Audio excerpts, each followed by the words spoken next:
Estamos con el profesor Reinaldo Carcañolo, viene de Brasil, es doctor de Economía de la Universidad Nacional Autónoma de México, máster en Economía también de Ciencias Económicas en la Universidad de Chile, profesor investigador de Economía en la Universidad Federal de Espíritu Santo en Brasil, Victoria, Brasil.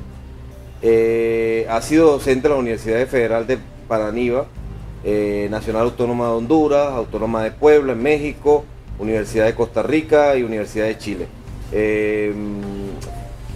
Reinaldo tiene una particularidad que es colaborador, asesor, docente, pedagogo del Movimiento de Trabajadores Sin Tierra de Brasil. Además, pertenece a la Junta Directiva del CEPLA, de la Sociedad de Pensamiento Crítico de Economía Política de América Latina. Tiene varias publicaciones entre libros y artículos de revista en varios países. Reinaldo, hay una pregunta que no podemos dejar de lado, que es la explicación de la crisis económica actual o la crisis estructural que estamos atravesando. Hay varias tesis, explicaciones sobre no solamente las causas, sino los efectos de esta crisis. Y se revive un poco la discusión sobre la utilidad de la ortodoxia neoclásica o la ideología neoliberal también, el debate entre keynesianos, post-keynesianos, monetaristas, reestructuradores neoliberales. ¿Es necesario la economía política para interpretar esta crisis? La economía política en este siglo XXI. ¿Cuál sería el papel? Yo diría que la interpretación marxista es fundamental para un adecuado análisis de la crisis actual y sobre todo de las perspectivas para el futuro. En la perspectiva marxista, al contrario de las interpretaciones burguesas, para la perspectiva marxista, la crisis económica, y en particular esa crisis económica y financiera de este momento, no es un problema del sistema, no es un problema, al contrario de lo que piensa la economía burguesa. La crisis es un intento de solución de un problema estructural del sistema.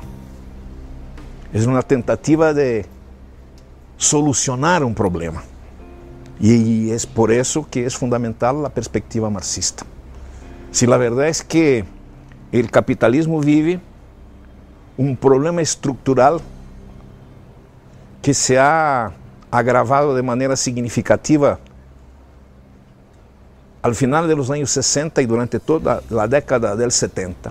Es un problema estructural, inevitable, que se manifestó en ese periodo de manera muy importante, que es la reducción de la rentabilidad del capital productivo, del capital sustantivo.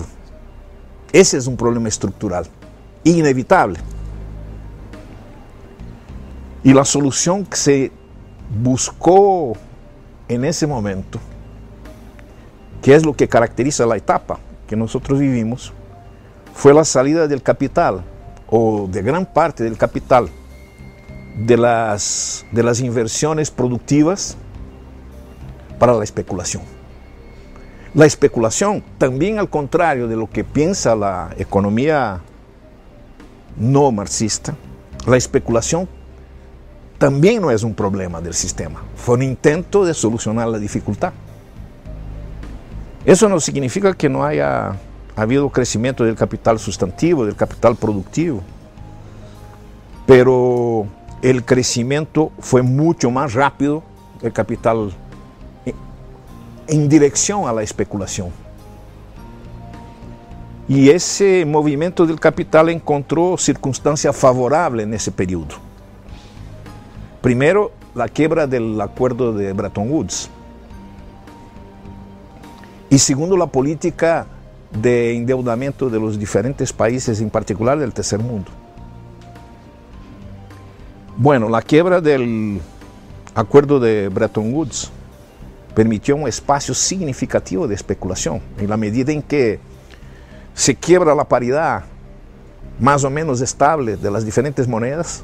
Bueno, y la especulación con las monedas es la especulación clásica para el capital, ¿no? Donde se gana mucha plata.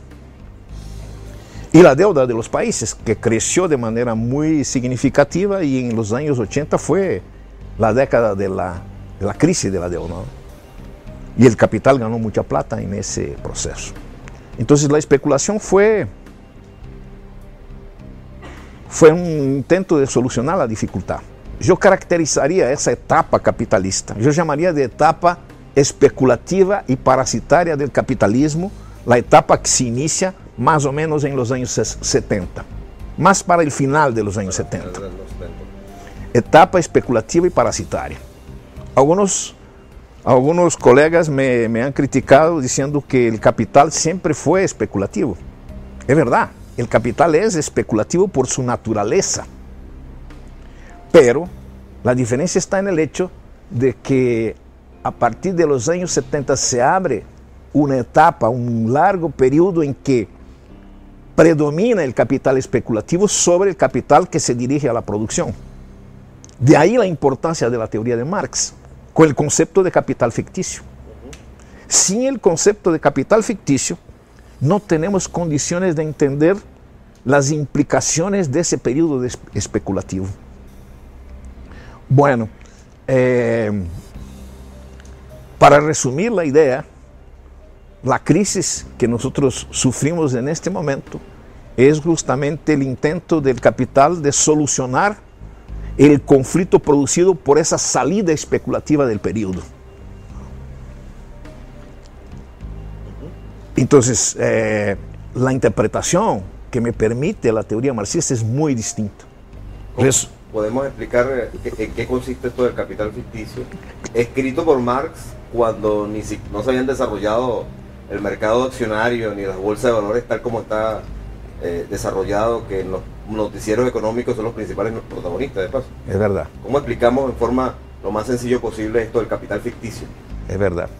Yo creo que se puede dar una explicación más rápida y una explicación más detallada. Tratemos una explicación más rápida y más, digamos, intuitiva, ¿no?